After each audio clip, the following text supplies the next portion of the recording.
비디오 게임의 본질은 플레이에 있습니다.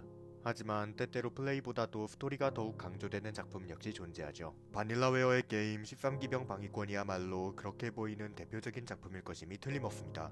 저 역시 13기병 방위권을 처음 플레이했을 때는 그렇게 생각했습니다. 그러나 스토리를 심도 있게 이해하기 위해 플레이하기 시작한 2회차에서 그러한 생각은 조금 달라졌습니다. 13기병 방위권은 분명 스토리에 상당히 힘을 준 작품임이 틀림없지만 그 스토리를 이끌어 나가는 것은 결국 플레이입니다. 만약 13기병 방위권의 가치가 스토리뿐이었다면 많은 미디어 회사들이 이를 원작으로 하여 다양한 미디어 믹스 작품들을 만들어냈을 것입니다. 13기병 방위권의 스토리에는 그 정도의 가치가 있죠. 하지만 어떤 회사들도 그러하지 못했습니다. 그 이유가 바로 플레이에 있음을 말하고자 합니다. 앞서 이야기했던 것처럼 13기병 방위권의 가치는 스토리에만 있지 않습니다. 13기병 방위권의 스토리는 군상극입니다. 13명의 소년 소녀들 각자가 펼치는 이야기가 얽히고 설킨 끝에 하나의 해답으로 이어지는 것이죠.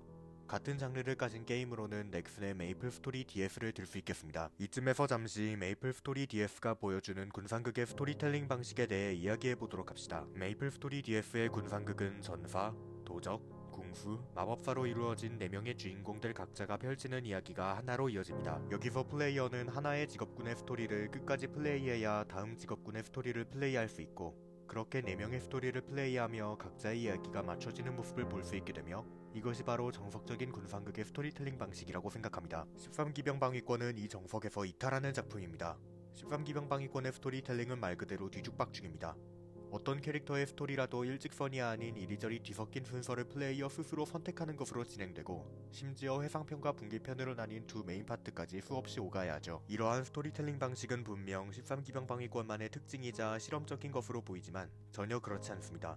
13기병 방위권의 스토리는 실험적인 것이 아니며 이 방식대로 진행되지 않았다면 평범한 게임이 되었을 것입니다. 중대한 스포일러이기 때문에 제대로 이야기하진 않겠지만 13기병 방위권의 스토리는 올바른 순서로 재확인하면 이전의 SF 작품들의 모티브를 집대성한 꽤 클리셰적인 이야기라는 것을 알 수 있습니다. 물론 별로라는 것은 아니지만 분명 새로운 이야기는 아닐 것입니다. 13기병 방위권의 스토리는 이러한 평범성을 플레이와 결합한 스토리텔링을 통해 극복합니다.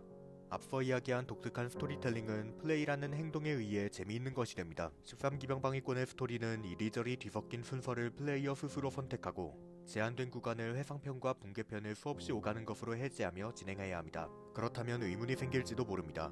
이러한 행동들이 플레이어로 하여금 재미를 느낄 수 있도록 만드는가? 물론 그렇습니다. 이리저리 뒤섞인 순서와 제한된 구간들, 이것이 바로 스토리의 열쇠입니다. 스토리를 진행하며 뒤섞인 순서들을 맞추고 이해하다 보면 필연적으로 제한된 구간들이 등장합니다. 이는 3가지 플레이 방식으로 해제할 수 있죠. 다른 캐릭터들의 스토리를 확인하는 것, 미스터리 파일을 모으는 것, 그리고 분계편의 디펜스를 플레이하는 것입니다. 첫 번째의 경우 회상편 내에서의 상호작용입니다. 제한된 구간을 해제하기 위해 제시된 누구누구의 스토리 무엇무엇을 확인이라는 조건을 클리어하면 제시된 캐릭터와 제한된 구간의 캐릭터의 스토리가 이어지도록 혹은 연관되어 있도록 설계된 것입니다. 이는 플레이어로 하여금 더 다양한 스토리를 확인하고자 하는 의지를 불어넣어줍니다. 두 번째와 세 번째는 사실상 같은 방식으로 간주할 수 있습니다. 미스터리 파일은 분계편의 디펜스를 플레이하는 것으로 모을 수 있기 때문입니다.